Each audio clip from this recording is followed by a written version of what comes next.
दोस्तों अगर आप इस वीडियो को देख रहे हो तो मैं आपको बता दूं ये इस सीरीज का सेकंड पार्ट है। इसमें हम अंत के 3 एपिसोड को एक्सप्लेन करेंगे। अगर आपने फर्स्ट पार्ट को अभी तक नहीं देखा है तो पहले उसे देखिए, वरना आपको इस वीडियो में कुछ भी समझ में नहीं आएगा। फर्स्ट पार्ट का लिंक आपको नीचे डिस्क्रिप्शन पे और कमेंट सेक्शन पे मिल जाएगा। तो चलो यार बिना टाइम बर्बाद करते हुए साथ में मिलके इस सीरीज को देखते हैं। 4 नंबर एपिसोड की शुरुआत में यून सोहा को देखते हैं। वो डिटेक्टिव को मैसेज करके पूछती है कि आपको कोई सबूत मिला या नहीं। तो सामने से रिप्लाई आता है कि हाँ मुझे कुछ मिला है, पर मैं तुम्हें मैसेज में ये सब नहीं बता सकता। तुम एक काम करो, मैं तुम्हें एक एड्रेस भेज रहा हूँ, तुम वहाँ पे आ जाओ, हम मिलके बात करेंगे। दोस्तों डिटेक्टिव तो मर चुका है, यानी कि यून सोहा को मैसेज करने वाला खुद खूनी ही है। फिर हम देखते हैं यून सोहा तुरंत गाड़ी लेके उस एड्रेस की तरफ निकल पड़ती है और दूसरी तरफ योंग हो भी कार लेके घर से निकल जाता है। दरअसल एक पुलिस वाला योंग हो के ऊपर नजर रख रहा था, वो उसका पीछा करने लगता है और हम देखते हैं योंग हो यून सोहा के पास जाता है और उसे उसकी गाड़ी को रोकने के लिए कहता है, पर यून सोहा अपनी गाड़ी को नहीं रोकती है। योंग हो उसकी कार को यून सोहा की कार के सामने ले आता है, फिर मजबूरन यून सोहा को रोकना पड़ता है और योंग हो गाड़ी से उतर के यून सोहा के पास जाता है और चिल्ला चिल्ला के कहता है, दीदी तुम प्लीज उस कब्रिस्तान को छोड़ दो, वो सिर्फ मेरा है, अगर तुम उस कब्रिस्तान के पीछे पड़ोगी तो तुम्हारी जान जा सकती है। तभी वहाँ पे वो पुलिस वाला आ जाता है जो उसका पीछा कर रहा था, फिर वो उसे पकड़ के पुलिस स्टेशन ले जाता है। दोस्तों आपको याद होगा डिटेक्टिव ने मैसेज में यून सोहा को एक एड्रेस दिया था, तो उस एड्रेस को वेरीफाई करने के लिए एक पुलिस वाला वहाँ पे जाता है, तो उसे वहाँ पे उस डिटेक्टिव का जला हुआ लाश मिलता है। फिर पुलिस जब यून सोहा को इसके बारे में बताती है तो ये सुनने के बाद उसे बहुत बुरा लगता है, क्योंकि उसी ने डिटेक्टिव को सबूत लाने के लिए भेजा था। फिर पुलिस वाला यून सोहा को कहता है, आपने डिटेक्टिव हायर क्यों किया, हम तो इन्वेस्टिगेट कर रहे हैं ना। तो यून सोहा कहती है, आप तो योंग हो को अरेस्ट ही नहीं कर रहे हो, आपको तो उसके खिलाफ कोई सबूत ही नहीं मिल रहे हैं, बस उसी सबूत को ढूंढने के लिए मैंने उसे हायर किया था। दूसरी तरफ पुलिस चीफ योंग हो से पूछते हैं कि तुम अपने बहन के पीछे क्यों पड़े हो, तो वो कहता है, मुझे लगता है मेरी दीदी खतरे में है, वो कब्रिस्तान मेरी दीदी की ऊर्जा को खींच रहा है। फिर चीफ कहते हैं, मुझे पता है कि ये सारे खून तूने ही किया है, बता तो उस बंदूक को कहाँ पे छुपा रखा है, बस एक कब्रिस्तान के लिए तू और कितने लोगों को मारेगा। तो यंग हो कहता है, मैंने किसी को नहीं मारा है। दोस्तों अब तो चीफ को भी ये लगने लगता है कि ये सारे खून इसी ने किया है। फिर वो सबूत की तलाश में यंग हो के घर जाते हैं और अच्छे से तलाशी लेते हैं। उन्हें बस वो गन चाहिए जिससे वो सबको मार रहा है, पर बहुत अच्छे से तलाशी लेने के बाद भी उन्हें वहाँ से ऐसा कुछ भी नहीं मिला जिससे वो यंग हो को खूनी साबित कर सकें। फिर यंग हो के खिलाफ कोई भी सबूत ना मिलने के कारण मजबूरन उसे छोड़ना पड़ता है और हम देखते हैं एक रात यंग हो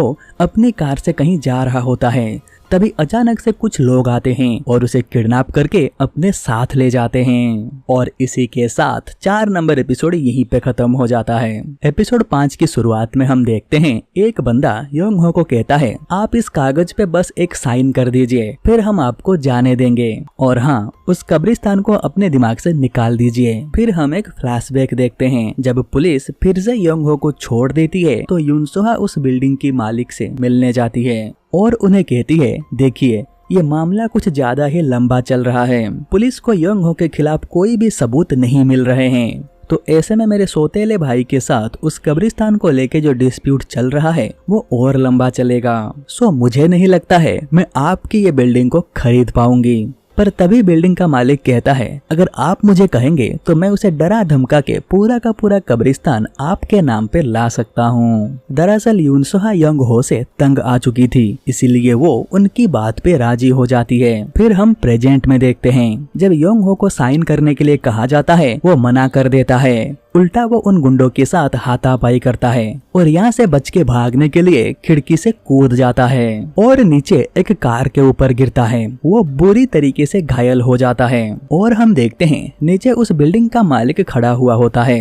योंग हो उससे मदद मांगता है पर वो उसका मदद नहीं करता है, तो योंग हो समझ जाता है कि ये भी उनके साथ मिला हुआ है। फिर वो बिल्डिंग का मालिक यून सोहा को कॉल करता है और कहता है, प्लान में थोड़ा सा चेंजेस है, दरअसल आपके सौतेले भाई का हालत अभी बहुत बुरा है और उसने मेरा चेहरा भी देख लिया है, अब तो मुझे उसे ठिकाने लगाना ही पड़ेगा। आप टेंशन मत लीजिए, मैं सब कुछ संभाल लूंगा। ये सुनने के बाद युनसोहा डर जाती है। दरअसल वो किसी को जान से मारना नहीं चाहती है, वो उन्हें ऐसा करने से मना करती है, पर वो नहीं सुनते हैं। फिर वो कॉल कट कर देते हैं। दूसरी तरफ हम संगजुन सर को देखते हैं, जो कि पुलिस चीफ से कहते हैं, सर मुझे लग रहा है जरूर ये सभी मर्डर्स का लिंक उस कब्रिस्तान से जुड़ा हुआ है, क्योंकि यून म्यूंगिल के मौत के बाद ही ये सभी मर्डर्स होना शुरू हुआ है। हमें यून म्यूंगिल के बारे में थोड़ा डिटेल्स में पता करना पड़ेगा। तो पुलिस चीफ कहते हैं, हमें पूछताछ के दौरान एक फैमिली मिला था। दरअसल यून म्यूंगिल के पेरेंट्स जहाँ पे रहते थे, ये लोग भी वहीं पे रहते थे। वो लोग यून म्यूंगिल के फैमिली के बारे में बहुत कुछ जानते हैं। संगजुन सर और चीफ उस फैमिली से मिलने जाते हैं और यून म्यूंगिल के परिवार के बारे में पूछते हैं। तो वो बताते हैं यून म्यूंगिल का एक बड़ा भाई था और एक छोटी बहन थी, पर बड़ा भाई अपनी बहन को बहुत ज्यादा प्यार करता था। जो भी उसकी बहन को चिढ़ाता था वो उन्हें बहुत मारता था।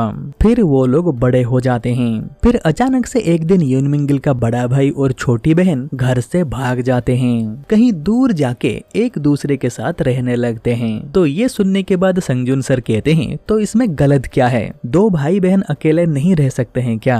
तो वो बताती है, कोई भला अपने बहन के साथ रहने के लिए अपनी पत्नी और बेटी को छोड़ के क्यों जाएगा? और फिर कुछ लोगों ने तो उन दोनों के साथ एक छोटे लड़के को भी देखा था, वो जरूर उन्हीं का बच्चा होगा। दरअसल दोस्तों, इनका कहने का मतलब ये है कि ये दोनों भाई बहन का नाजायज रिश्ता था और इसीलिए ये दोनों सबसे छुप के रह रहे थे। दरअसल दोस्तों, यून म्यूंगिल की छोटी बहन चाहती थी उसकी बेटे को समाज नाजायज औलाद ना कहे, इसीलिए वो उसकी बेटे को एक गुरुमा के पास छोड़ के उसकी जिंदगी से हमेशा के लिए गायब हो जाती है। फिर संगजुन सर कहते हैं, आपने थोड़ी देर पहले कहा कि यून म्यूंगिल की छोटी बहन को कुछ बच्चे चिढ़ाते थे, क्या आप हमें ये बता सकते हो कि लोग आखिरकार उसे क्यों चिढ़ाते थे? तो वो कहती हैं, दरअसल उसके ऊपर वाले होठ जन्म से कटा हुआ था और इलाज करने में देरी होने के कारण बच्चे उसे चिढ़ा रहे थे।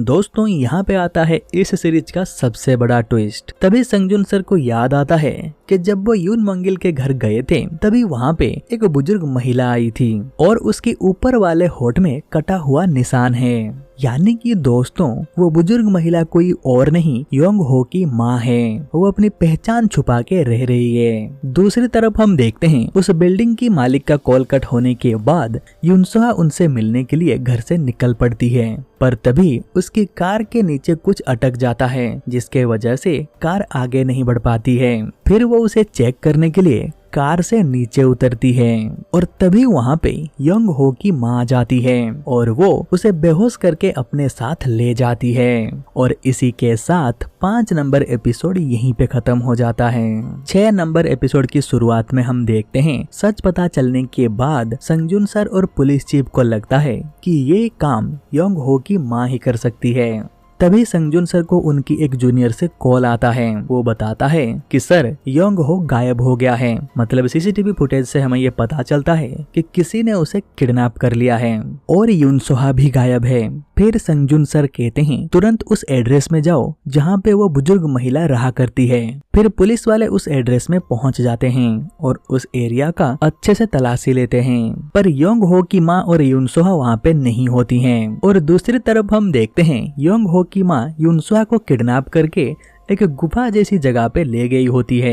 फिर जब युनसोहा होश में आती है, योंग हो की माँ उसे अपना परिचय देती है। वो कहती है, मैं योंग हो की माँ हूँ और तुम्हारी बुआ भी। तो ये सुनने के बाद युनसोहा शॉक हो जाती है। फिर युनसोहा की बुआ कहती है, बचपन से मैं योंग हो से दूर रही हूँ ताकि कोई उसे नाजायज ना कहे। अगर उसे ये कब्रिस्तान मिल जाता तो समाज में उसे एक नया परिचय मिल जाता। मैंने तो इस चीज के लिए यून म्यूंगिल भाई को मना भी लिया था, पर इससे पहले कि वो कब्रिस्तान को मेरे बेटे के नाम पे कर पाते, वो मर जाते हैं। फिर तुम आ जाती हो और जो कब्रिस्तान मेरे बेटे को मिलना चाहिए था उसमें हिस्सा मांगने लग जाती हो। ये देख के मुझे बहुत गुस्सा आया, इसीलिए मैंने तुम्हारे पति और डिटेक्टिव को मार डाला। मैं किसी भी तरीके से ये कब्रिस्तान को मेरे बेटे से अलग नहीं होने दूंगी। इसके लिए मुझे जितने भी लोगों को मारना पड़े मैं मारूंगी। फिर हम एक फ्लैशबैक देखते हैं। डिटेक्टिव जिस फोटो को एल्बम से निकाल के अपने पास रख लिया था। दरअसल उस फोटो में यंग हो अपने मम्मी पापा के साथ होता है और अगर वो फोटो डिटेक्टिव यून सोहा को दिखा देता तो ये सच सबके सामने आ जाता कि यंग हो के माता पिता सगे भाई बहन हैं। इसीलिए डिटेक्टिव को मारने के बाद यंग हो की माँ उस फोटो को अपने पास रख लेती है। फिर यंग हो की माँ यून सोहा को मारने के लिए गन उठाती है। वो उसे बस मारने ही वाली होती है, तभी यून सोहा कहती है अगर तुम मुझे मार दोगे तो तुम्हारा बेटा भी मर जाएगा। दरअसल उसकी जान अभी खतरे में है। फिर यून सोहा उसे डिटेल में बताती है कि कैसे बिल्डिंग का मालिक उसे किडनैप किया है। ये सुनने के बाद योंग हो की माँ टेंशन में आ जाती है। फिर हम देखते हैं योंग हो की माँ यून सोहा से कहती है मेरे बेटे को उस बिल्डिंग की मालिक के चंगुल से बाहर निकालो। फिर हम देखते हैं यून सोहा उन्हें कॉल करती है और योंग हो को छोड़ देने के लिए कहती है, पर वो मना करते हैं। तो यून सोहा उन्हें कहती है अगर तुम योंग हो को नहीं छोड़ोगे तो मैं पुलिस में तुम्हारे खिलाफ कंप्लेन करूंगी। तो वो कहता है अरे मैम आप क्यों बात को बढ़ा रही हो, ठीक है आप आ जाओ, हम दोनों आमने सामने बैठ के बात करते हैं। फिर वो बिल्डिंग का मालिक यून सोहा को उसका एड्रेस भेजता है। दरअसल उस बिल्डिंग का मालिक योंग हो को एक भट्टी में ले आया है। उसे वो इस भट्टी में जलाने के लिए लाया है।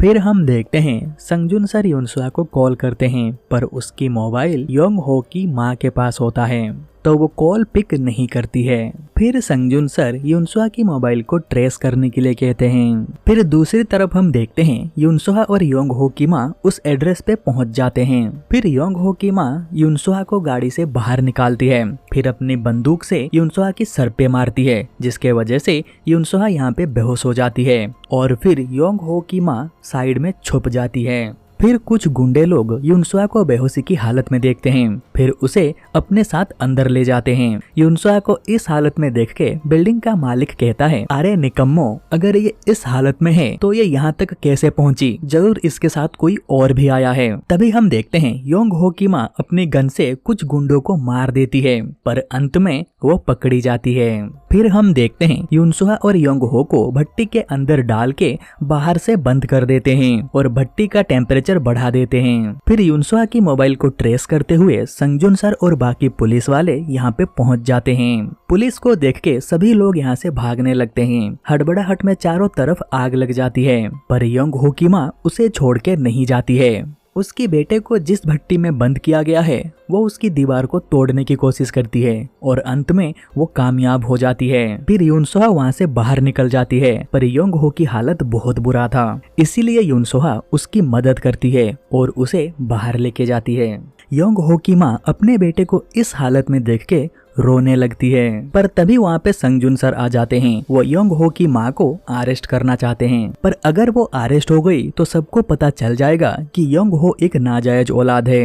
योंग हो की माँ ये बिल्कुल भी नहीं चाहती कि समाज को इसके बारे में कभी भी पता चले, इसीलिए वो खुद ही आग के अंदर चली जाती है और जल के मर जाती है। और हम देखते हैं उस बिल्डिंग के मालिक को भी अरेस्ट कर लिया जाता है और इसी के साथ ये सीरीज यहीं पे खत्म हो जाता है। उम्मीद करता हूँ कि आपको ये वीडियो अच्छा लगा होगा। अगर आपको ये वीडियो अच्छा लगा है तो इस वीडियो को लाइक कर दीजिए और हाँ कमेंट करके भी बताइए कि आपको ये वीडियो कैसा लगा। और अगर आपने अभी तक मुझे सब्सक्राइब नहीं किया है तो सब्सक्राइब कर दीजिए और हाँ सब्सक्राइब करने के बाद बेल आइकन को दबा के नोटिफिकेशन को ऑल पे रखिएगा, ताकि मैं नेक्स्ट जब भी वीडियो अपलोड करूंगा आपके पास उसका नोटिफिकेशन आ जाएगा और आप मेरा एक भी वीडियो मिस नहीं करोगे। तो चलो यार आज के लिए बस इतना ही, फिर मिलते हैं कोई दूसरे वीडियो में, तब तक के लिए बाय बाय।